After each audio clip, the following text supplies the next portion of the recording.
ప్రతి పనికి మనకి ఫోన్ కావాలి. దాంతో ఏ పని చేయాలన్నా ఓటీపీ అవసరం. ఓటీపీ లేకుండా ఏ పని కాదు. ఇదే సైబర్ నేరగాళ్లకు వరం. ఫోన్లకు వచ్చే ఓటీపీలను మనతోనే చెప్పించుకుంటున్న సైబర్ ఆసురులు ఖాతాలను ఖాళీ చేస్తున్నారు, అందిన కాడికి దోచేస్తున్నారు. ఇలాంటి మోసాల పట్ల ఎంత అవగాహన కల్పిస్తున్నా జనం పట్టించుకోవట్లేదు. తీరా ఖాతాలు ఖాళీ అయిన తర్వాత లబోదిబోమంటూ బ్యాంకు పోలీస్ స్టేషన్ల చుట్టూ తిరుగుతున్నారు. कृपया आप अपना डेबिट कार्ड नंबर और ओटीपी नंबर किसी से भी शेयर मत कीजिएगा. Thank you sir. Thank you so much. Bank సిబ్బంది మనతో పదే పదే చెప్పే మాట ఇది. ఎన్నిసార్లు హెచ్చరిస్తున్నా, ఎంతగా అవగాహన కల్పిస్తున్నా చాలామంది చేసే తప్పేంటో తెలుసా? ఒకసారి ఇది చూడండి. सर आपके एटीएम कार्ड के लास्ट 8 नंबर कंफर्म कीजिए. 53447634. सर एक्सपायरी डेट जुलाई 2024. CVV number 994.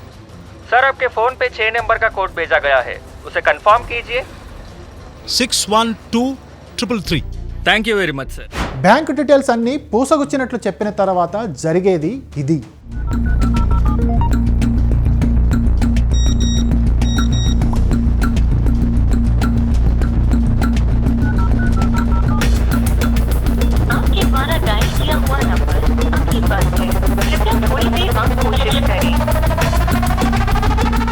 మన అమాయకత్వమే మనల్ని కాటేస్తుంది. అకౌంట్లలోని నగదు దోచుకునేందుకు సైబర్ నేరగాళ్లకు వరమవుతుంది. అసలు ఎత్తుకోగానే మీ ఫోన్ నెంబర్ ఇదే కదా, మీ పేరు రామకృష్ణ కదా అంటాడు. అవును అంటాడు. అయితే మీరు ఒక క్రైమ్లో ఇన్వాల్వ్ అయినారు, మీరు దానిలో మీరా కాదా అని తెలుసుకోవాలంటే ఒక ఓటీపీ ఒక నంబర్ వస్తుంది, ఆ నంబర్ నాకు చెప్పండి. వాడు ఏదో నంబర్ నుంచి గిరిగిరి వస్తానే ఫోన్ తీసి 634921 అంటాడు. వెరీ వెల్, అయిపోయిన తర్వాత ఇంకొక ఓటీపీ వస్తుంది చెప్పండి అంటాడు. ఆ ఓటీపీ మళ్ళా మనం చెప్పినామంటే మనకు బ్యాంక్ డీటెయిల్స్, మీకు స్టేట్ బ్యాంక్ ఆఫ్ ఇండియాలో ఉంది కదా అంటే, లేదు సార్ నాకు సిండికేట్ బ్యాంకా, మరి మీరు అమౌంట్ పే చేసినారు కదా స్టేట్ బ్యాంక్ ఆఫ్ ఇండియా. నేను ఎక్కడ పే చేశానండి, నా సిండికేట్ బ్యాంకా, మీ అకౌంట్ నెంబర్ 634921 కదా. కాదండి, అది నాది కదా, రాంగ్ నెంబర్, మీరు పప్పులో కాలేసినారంటారు. మరి మీ నెంబర్ ఏంది అంటే 6921 ఏదో చెప్తాడు. నెంబర్ చెప్పంగా రైట్, ఇప్పుడు మీకు ఓటీపీ వస్తుంది, అది చెప్పండి, మీ నెంబర్ కరెక్టా కాదు. నేను నెంబర్ వస్తుంది, కరెక్ట్, ఎస్ కరెక్ట్ అంటే అయిపోయింది. వాడు నీ కనెక్ట్ అయిపోయి ఉంటాడు, నీ బ్యాంక్ కార్డు మొదటి నుంచి మొత్తం దోచేయటమే. కొన్ని సందర్భాల్లో సైబర్ నేరగాళ్ళు మన డెబిట్, క్రెడిట్ కార్డులోని చివరి నెంబర్లను తెలుసుకొని మిగతా వివరాలు మనమే చెప్పేలా మాయ చేస్తారు, మభ్యపెడతారు. లాస్ట్ 3 డిజిట్స్ ఆడ కనపడతా ఉంటాయి, మీకు ఫస్ట్ నుంచి 6 డిజిట్స్ చెప్పమంటే వీడు చెప్పినాడు అనుకో, సరే ఒక ఓటీపీ వస్తుంది, అది కూడా చెప్పండి. నేను మీ పేరు సో శ్రీనివాస్ కదా, అవునండి శ్రీనివాస్, మంచిది, సరే మీకు మళ్ళీ కొద్దిసేపు అయిన తర్వాత ఇంకొక మెసేజ్ వస్తుంది, ఆ మెసేజ్లో ఏం రాసినారో చెప్పండి, ఎందుకంటే మీ అకౌంట్లో నుంచి డబ్బులు పోకుండా పోవాలి, మేము బ్లాక్ చేయాలి అంటే మీకు వచ్చిన నంబర్ని మాకు చెప్పాలని. సరే సార్ అంటాడు. వాడు మళ్ళీ కొద్దిసేపు అయిన తర్వాత ఒక నెంబర్ వస్తుంది, ఓటీపీ నెంబరు చెప్తాడు. చెప్పంగానే అక్కడ డబ్బు డ్రా చేసుకోవడం మొదలు పెడతాడు. మనం ఏమాత్రం ఊహించని మార్గాల్లో సైబర్ నేరగాళ్ళు మన వివరాలన్నీ ఎలా సంపాదిస్తున్నారో తెలుసా? వారి తీయని మాటలకు మనం ఎలా కరిగిపోతున్నామో, మన ఫోన్ ఎలా హ్యాక్ అవుతుందో చూడండి. లోన్ అప్లై చేసి రిజెక్ట్ అయింది. ఆ రిజెక్ట్ అయిన డేటాని థర్డ్ పార్టీ బీపీఓ లేదా మార్కెటింగ్ కంపెనీస్కి, డేటా కంపెనీస్కి ఇస్తాయన్నమాట.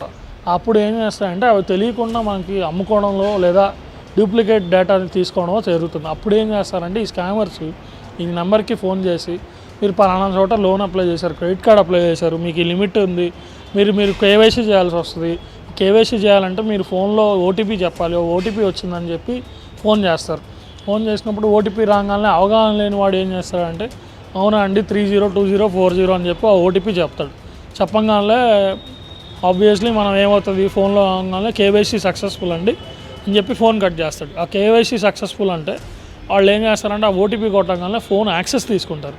యాక్సెస్ తీసుకొని డబ్బులు, డేటా అనేది కొట్టేయడం జరుగుతుంది. మోసపోయేందుకు మన అవసరాలే సైబర్ నేరగాళ్లకు అవకాశం. మాటల్లో దించి మాయ చేసి ఖాతాలను ఊడ్చేస్తారు. ఈ ఓటీపీస్ ఎలా జనరేట్ అవుతాయంటే, మార్కెట్లో ఎన్నో టూల్స్, సాఫ్ట్వేర్స్ ఉన్నాయి. ఈ ఓటీపీస్ ఆ పేరు మీద, డొమైన్ మీద మీరు ముందే లోన్ రిజెక్ట్ అయ్యో లేదా క్రెడిట్ కార్డ్ రిజెక్ట్ అయ్యో క్రెడిట్ కార్డ్ అప్లై చేసి ఆ డేటా వాళ్ళు ఏ కార్డుకి అప్లై చేశారు, ఏ లోన్ అప్లై చేశారని వాళ్ళకి అవగాహన ఉంటుంది.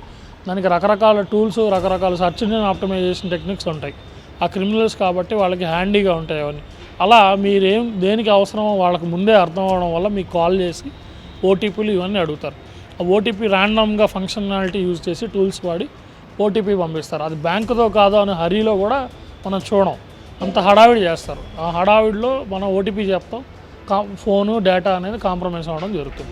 మీకు మీ కుటుంబ సభ్యులకు, బంధువులు, స్నేహితులకు సైబర్ నేరగాల నుంచి కాల్స్ వస్తున్నాయా? వెంటనే మీరు చేయాల్సిన పని ఇదే.